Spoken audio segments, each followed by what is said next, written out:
today's tough economic climate, credit collection agencies are trying new tactics to get their money. Now, some are even calling on family members of the person who owes them money to get their cash.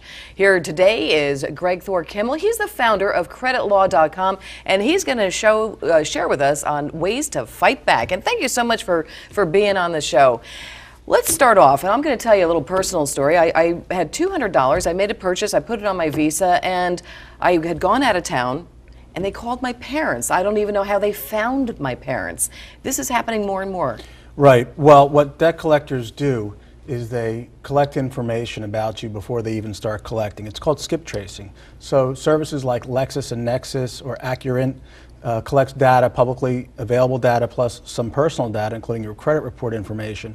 And it provides a list of people who might be close to you, family members, co-workers, roommates, even fraternity and sorority members. Wow. So there's a lot of information out there, and debt collectors don't necessarily know if this information is highly accurate, but they start calling the numbers that are listed on the skip trace, and that's how they might be reaching your parents. And I'll tell you, I only missed, I was like maybe 15 days late, and I'm never late on my payments, but I happened to be out of town and out of the country. Sure. And so I was pretty amazed that they took such an aggressive approach. So is this aggressive approach being seen more? Well, aggressive approaches are something that is used because collecting bills is getting harder and harder. And for even debt collectors to compete with one another for the business of the creditors, they have to show the creditors that they can do a better job. And how can they do a better job but to show that they're recovering more money? Putting pressure on people to pay is one of the ways they use to collect the money. It's unlawful under the Fair Debt Collection Practices Act, but it's highly effective. So debt collectors who do this find that their retention rates and their recovery rates are higher than if they follow the law. And if they don't get caught very much, it's not that expensive to break the law. But if people do something about it, the debt collectors have to reconsider the cost-benefit analysis. Well, I want to get to fighting back, but I want to just ask you, in the recession, during the recession and the tough economic times that we've seen for the last 5 years, are we seeing more people not paying off those credit cards? Well, of course. I mean, money's not as available. People are out of work. People are getting divorced. People are sometimes just not paying their bills because they can't.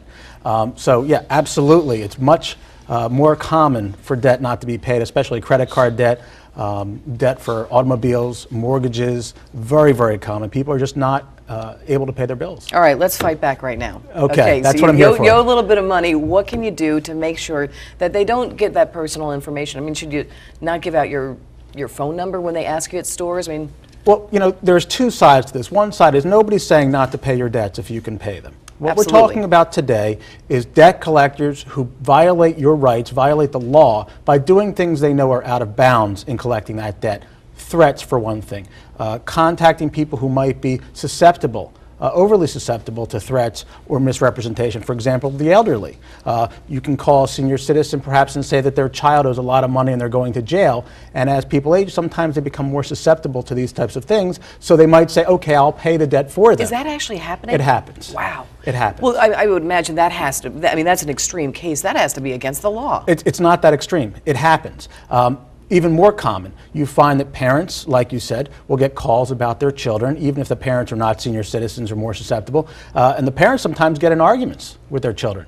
Spouses, debts that the spouse doesn't know about, the other spouse is contacted about those debts, and it puts pressure on the marriage. Sometimes it's an employer, very common for an employer. The employer looks at the employee and says, why are you getting contacted at work? We don't want you contacted at work. Even more common, military. Sometimes you can't get promoted if you owe debts. It has to do with the pledge that you take in the military as an officer. To increase your rank, you have to have no debts and you have to be an honorable person. If there's debt collectors calling a military commander, it can actually prevent you from getting promoted to the next rank. All right. Are we seeing this also spilling over into the social media circles? Well, that is extreme. It happens. Well, so but I don't think that's as extreme as calling your parents. Well, the reason why it's extreme is because it leaves a fingerprint. The debt collector's conduct can be traced, and if the debt collector is a viable company, they absolutely can get called on the carpet for it and pay a large penalty under the Fair Debt Collection Practices Act. That's why it's less likely to occur. But messages on your phone machine, letters that are sent to you, phone calls that are sent or made to you that are containing threats that aren't recorded, these things are far more common. Tell me one more time, like let's just give a 3 top tips of what you can do to fight back? Well, the first thing is if somebody's calling you, treat them like the stranger that they are. Don't confirm any information. Don't ask them to do anything for you that you don't want done by a stranger. So if they call you and say, can you confirm the last 4 digits of your social security number or any part of your personal information or your banking account or where you bank, no. If you are somebody who's trying to collect that debt, you probably have that information. Please mail me a letter and hang up the phone. Okay. Okay, that's the great. first thing. The second thing would be if you do get a letter that says that you owe money, do you recognize a debt? Yes, perhaps you do, but maybe the amount is different than you recall. So check the number and check it against the contract or the purchase information that gave rise to that debt. Again, that happened to me. Somebody sent me some makeup I didn't want. So it happens all the time. And the third one is, and this is very important, debt is bought and sold like a commodity on the stock market these days. So if somebody is saying you owe a debt, you might owe that debt. But the question is this person or this company, are they legally entitled to collect that debt? You might be paying the wrong person or the wrong company, and you may find yourself having to pay twice. Wow. Well, those are certainly some terrific tips. We thank you so much, Craig, for being on this pleasure. show and enlightening us on this very serious situation. Thank you so much for being here. My pleasure.